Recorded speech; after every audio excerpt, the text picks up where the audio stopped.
Hello guys, आम्ही आहोत मी पुण्यावरनं निघालेली आहे. वाराणसी ट्रेनमध्ये बसलेले. Gomti express special superfast train आहे आणि आम्ही काल संध्याकाळी काल सकाळी आमची ट्रेन निघाली होती 8:15 वाजता पुण्यावरून. आणि आत्ता ऑलमोस्ट 24 हावर्सच्या वर झालेले आहे. 12 तासही उलटून जातील. म्हणजे 36 तासानंतर आमचा प्रवास संपतो आहे, ते पण सुपरफास्ट स्पेशल सुपरफास्ट ट्रेन. अजूनही आम्ही पोहोचलो नाही आहे. आणि त्यापूर्वी ही आमची ट्रेन होती 9 तारखेला, बट ती 41 हावर्स लेट असल्यामुळे ती आम्हाला काल सकाळी 8:15 वाजता पुण्या स्टेशनवरनं तिने आम्हाला ड्रॉप केलं. ती आता निघाली, बट आम्हाला आता 24 हावर्सच्या वर झालेले.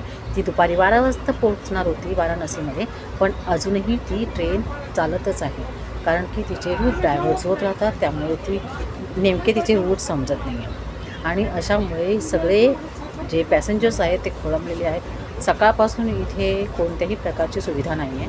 मेन म्हणजे या ट्रेनमध्ये पेंट्री नाही आहे आणि त्यामुळे लोकांना जेवणाची सोय किंवा अशी सोय तेव्हाच करावी लागते जेव्हा ती ट्रेन एखाद्या स्टेशनवर थांबणार. आणि मोस्ट ऑफ ती थांबली तरी पण तिथे ती सोय असेलच, जेवणाची किंवा पाण्याची सोय असेल हे काही सांगू शकत नाही. आणि असे काही आता या ट्रेनमध्ये कोणी म्हातारे आहे, तरुण आहेत, ज्यांना पाण्याची तहान लागते, कोणी डिझीजवाले असतात, तर त्यांनाही पाण्याची किंवा जेवणाची आवश्यकता असते.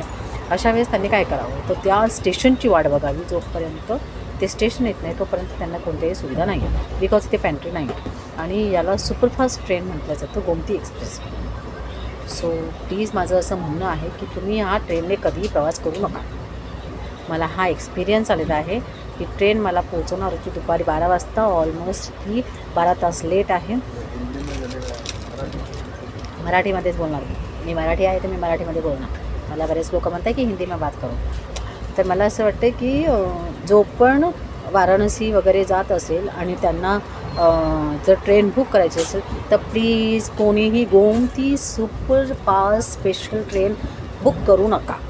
कारण की तिची काहीही गॅरंटी नाही की ती तुम्हाला वेळेवरच तुमच्या ठिकाणी पोहोचेल. प्लीज माझं असं मत आहे की तुम्ही एक वेगळी ट्रेन निवडा, अदरवाईज तुम्ही फ्लाईट बुक करा. बट ज्यांना ट्रेन सोयीस्कर वाटते त्यांनी ही ट्रेन बिलकुल चॉईस करू नका. आणि प्लीज योगीजींना तरी माझं असं म्हणणं आहे की तुम्ही ट्रेनमध्ये पॅन्ट्री का ठेवली नाही. आणि ही सुपरफास्ट एक्सप्रेस आहे, बट ही अतिशय मंद गतीने चालते आहे. तर मी हा एक्सपिरियन्स घेतला, मला अतिशय वाईट एक्सपिरियन्स झालेला आहे. वाराणसीला जायचं आमचं स्वप्न होतं. आम्ही बऱ्याच ठिकाणी जाऊन बघणार होतो, बरीच गोष्ट बघणार होतो, बरेच चांगल्या गोष्टी बघणार होतो. बट सोय चांगली नसल्यामुळे आता आमची ट्रिप फक्त 2 दिवसाची करायची आणि त्याच्यामध्ये आम्हाला जे बघता येईल ते आम्ही बघणार आहोत. कारण की आता मोस्ट ऑफ आम्हाला राहण्याची सोय व्हायला पाहिजे तिकडे जिथे आम्ही हॉटेल बुक केलं होतं. आता ते भेटणार की नाही भेटणार आता ही गॅरंटी नाही आम्हाला. माझी अशी कळकळीची विनंती आहे की ज्यांना पण UP वाराणसी वगैरे जायचं असेल त्यांनी ह्या ट्रेनने प्लीज प्रवास करू नका. गोमती एक्सप्रेस सुपरफास्ट ट्रेनचं नाव आहे आणि ही वाराणसीपर्यंत जाते. तर कुणीही ही ट्रेन रिझर्व करू नका आणि या ट्रेनने कुणी जाऊ नका. ही तुम्हाला फिरून 42 आवर्स हे करते, तुमच्या ठिकाणावर पोहोचते. आणि त्याच्यामुळे काय होते की ज्या काही तुम्हाला म्हणजे सफरीमध्ये ज्या गोष्टी घडत आहेत त्याला तुम्हाला सफर करावं लागतं. प्लीज कोणीही ट्रेन बुक करू नका.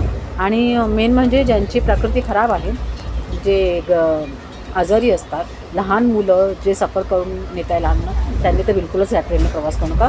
ॲज अ बॅचलर वगैरे चालतील, नाही यंग कपल पण चालेल, पण बाकीच्या आणि नकाच बुक करू. आणि किती तासामध्ये तुम्हाला सोडेल तुमच्या ठिकाणी, तुमच्या ज्या राहत्या ठिकाणी, ते मी सांगू शकत नाही. कारण की आम्ही अजूनपर्यंत पोहोचू नये. ऑलमोस्ट आम्हाला 36 तास होतील आता इथून अजूनही आम्ही ट्रेनमध्येच आहोत. आणि इथे खाण्याची व्यवस्था नाही, पाण्याची व्यवस्था नाही आहे, कोणत्याही प्रकारचं साधन नाही आहे उपलब्ध. तर त्याची बघा बऱ्याच लोकांच्या तक्रारी आहेत. मी जर मुलाखत घ्यायला गेली ना सगळ्या लोकांची, तर कोणी ना कोणी काही ना काही याच्यामध्ये पॉईंट सांगणारच असं आहे. मला असं वाटतं की तुम्ही प्लीज ही ट्रेन बुक करू नका. ही पुण्यावरनं सुटते, तर तुम्हाला जर सोयीस्कर वाटत असेल तर तुम्ही दुसरी ट्रेन हे करा, पण या ट्रेनने बिलकुल जाऊ नका. बघा यांनी पाणी आणलं नाही आहे, म्हणजे पाण्याची सोय नाही आहे, कसलीच सोय नाही आहे. सो प्लीज, ही बँगलोरवरून सुटते असं सांगतात आणि बँगलोरवरनं ती पुण्याला येते, पण हिला 9 तारखेला येणारी ट्रेन 11 तारखेला आली. बरं 11 तारखेला आली तर आम्हाला सोडणार होती ती 12 तारखेला दुपारी वाराणसी स्टेशनवर. पण अजूनही आम्ही इथेच अडकलेलो आहोत, म्हणजे ऑलमोस्ट 36 तास झालेत आम्हाला. सो प्लीज तुम्ही ह्या ट्रेनने प्रवास करू नये, आणि जर करत असाल तर स्वतःचं खाद्य स्वतःच उपलब्ध करून घ्या. यांच्या ट्रेनच्या भरोशावर राहू नका, किंवा ट्रेनमध्ये तुम्हाला काहीतरी मिळेल याच्या आशेवर राहू नका, कारण की आणि ही अशा ठिकाणी थांबते की जिथे तुम्हाला काहीच मिळणार नाही.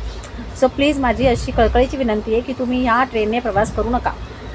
बँगलोरवरून सुटणारी पुण्यापर्यंत जी आहे Gomti express special superfast train आहे, याने कुणीही प्रवास करू नये.